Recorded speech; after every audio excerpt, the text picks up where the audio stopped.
these truths to be self-evident. That all men are created equal. As a member of Congress, I get to have a lot of really interesting people in the office. Experts on what they're talking about. This is the podcast for insights into the issues. China, bioterrorism, Medicare for all. In-depth discussions. Breaking it down into simple terms. We hold these truths.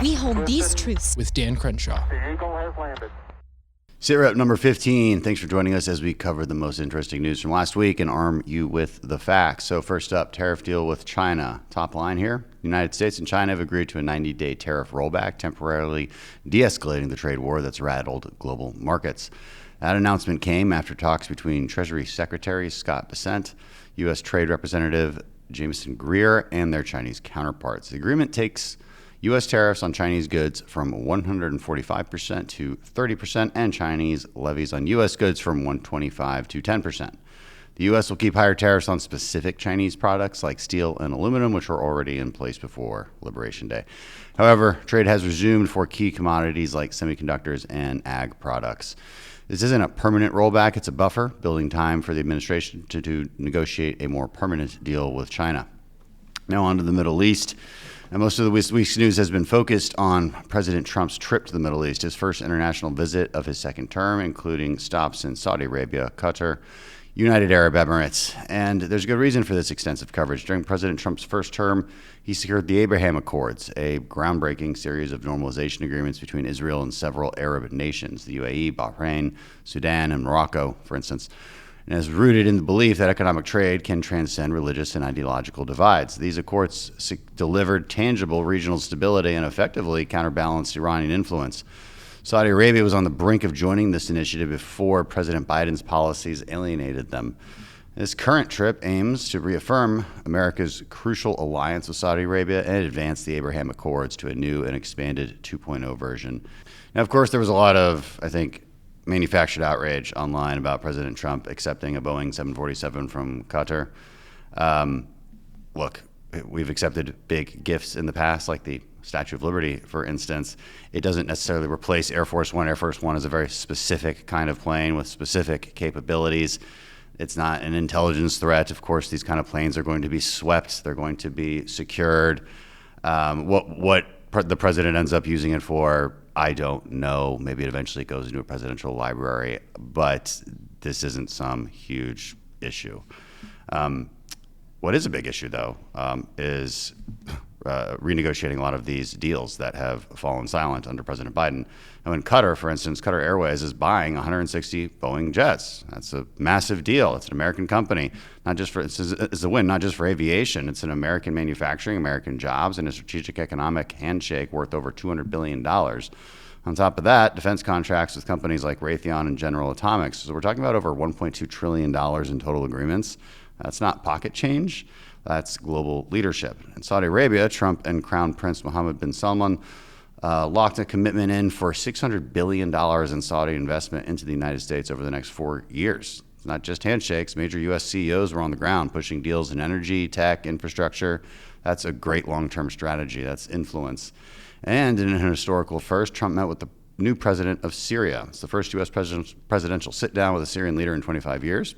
Sanctions were lifted, which means American companies can now play a leading role in rebuilding a region that's been devastated by war and chaos. And let's be clear, that's not soft diplomacy. That's about creating conditions for stability, which is in America's interest, with America, not China or Russia, setting the terms. The bottom line, trip was about securing American strength, building real alliances, and putting American industry back in the lead. And I think that's a great thing for us, and that's what global leadership looks like. Now let's talk about what's going on here in Congress on the reconciliation markups that have occurred throughout all committees. Major news, we on the Energy and Commerce Committee and House Ways and Means Committee marked up the big portions of the big, beautiful reconciliation bill. I'm sure you're tired of hearing the word reconciliation, so we'll call it the big, beautiful bill. The Ways and Means Committee started its markup focusing on passing President Trump's tax agenda. So that's Ways and Means, their jurisdiction, there's taxes. Our job on Energy and Commerce, it's finding the savings to pay for, letting you keep your tax rates the way they are. And we've committed to $1.5 trillion in total savings, and our committee alone was asked to identify $880 billion of that total, so that was not an easy task. Got started on Tuesday, about 2 o'clock, and after a marathon session lasting a 26 hours straight. We finally passed our portion of President Trump's agenda. Of course, our Democrat colleagues did their best to create chaos, but we pushed through anyway. Now, it's good to clear up a few of the lies that Democrats are spreading. They claim we're dismantling Medicaid. That's just not true. To be honest, we're not going far enough. We're refocusing Medicaid on the people it was designed to serve, mothers, children, elderly, and people with disabilities, not able-bodied adults who refuse to work, or illegal immigrants who haven't contributed, or well over 1 million people who are actually enrolled in 2 different states. I mean, it's very simple things like that. Now, a key provision I introduced requires able-bodied working-age adults without children to demonstrate 80 hours per month of work, training, or volunteering, just 20 hours a week to maintain their Medicaid benefits. You just got to be looking for a job, and there's a 30-day grace period there, too, if you lose your job. Another victory I'm especially proud of mine is my provision to prohibit taxpayer funding from Medicaid, CHIP, or the Affordable Care Act funding for puberty blockers, hormones, and gender transition surgeries on minors. You want to hear something revealing? Democrats filed over 300 amendments. I mean, that's why it lasted 26 hours. They wanted to fight us every inch of the way, but not one of those amendments challenged my provision protecting minors. I thought that was really interesting because they have fought us on that for years. But that tells you something. We've won this fight. I think at the cultural level, the voters have spoken. Democrats know it's a toxic issue for them to defend, and they didn't even try. More good news. Our portion of the bill streamlines reviews for critical energy projects. Faster approvals mean more American jobs and greater energy independence. We need that in Texas for sure. Our companies need some certainty in what they can invest in. Okay, so what's next? We passed all this stuff out of different committees, so all sections of these big, beautiful bill now move to the Budget Committee, which will assemble that final package on Friday. From there, it heads to the Senate and ultimately to President Trump's desk for signature. It's not quite that simple. The Senate's going to have a lot of changes. They'll send it back. There's going to be a lot of negotiation that still takes place. So it's not over yet. Oh, in other news, Democratic congressmen storm ICE facility in New Jersey. On May 9th, Democrat Representatives Bonnie Watson, Coleman, LaMonica McIver, and Rob Menendez Jr., whose father famously tried to sell gold bars from Egypt on Google and is now in jail. All these people from New Jersey arrived at Delaney Hall ICE Detention Center in Newark alongside Newark Mayor Ross Baraka. The lawmakers claimed their visit was a congressional oversight mission to inspect conditions and speak with detainees. Soon after arriving, a scuffle with law enforcement ensued. I'm sure they loved that kind of coverage. Now, the visit, of course, was not formally arranged with ICE. It was meant to create a debacle. According to Homeland Security officials, Congress members and accompanying protesters stormed the gate as the detainee bus was arriving and entered the facility without permission. So, a detainee bus is arriving, the gate opens, they rush in. Lawmakers' offices counter that. The group arrived unannounced to exercise oversight authority and were initially escorted through the first checkpoint. Who knows? DHS later released video of Rep. McIver pushing past an ICE agent at the gate. So, sounds like they weren't telling the truth. DHS publicly condemned the incident as dangerous and unlawful. Assistant Secretary Tricia McLaughlin said members of Congress are not above the law and that any legitimate tour would have been facilitated if it had only been requested.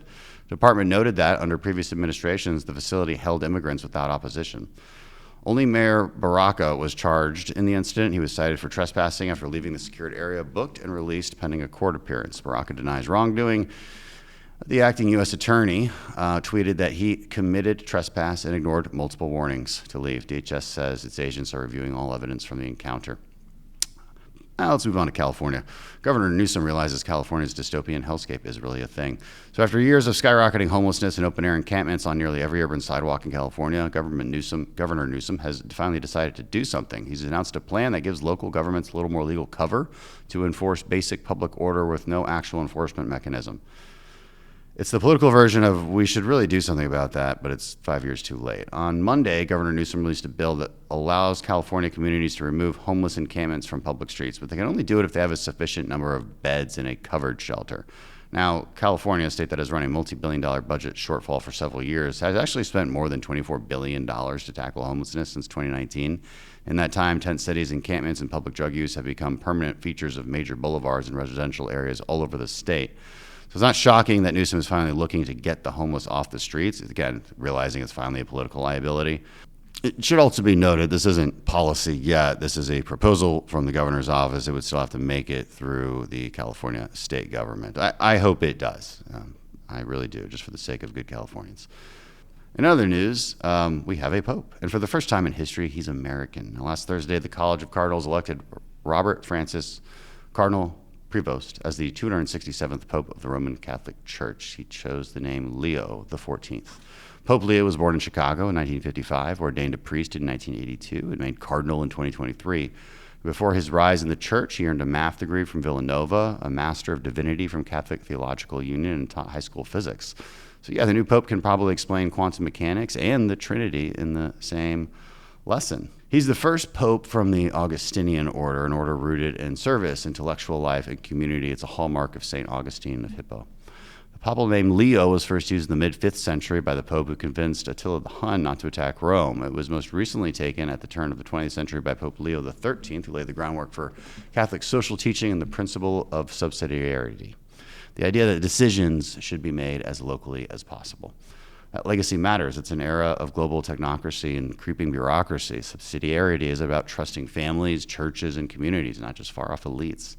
And with roots in American grit and Augustinian discipline, I think Pope Leo XIV may be the right man to lead a church navigating the chaos of the modern world. And he's American. Now, around the world to India and Pakistan. Luckily, there's a ceasefire. This past weekend, American diplomats in Geneva didn't just negotiate a trade deal with China. Under President Trump's guidance, they brokered a ceasefire between India and Pakistan, both nuclear-armed rivals on the brink of war, by the way.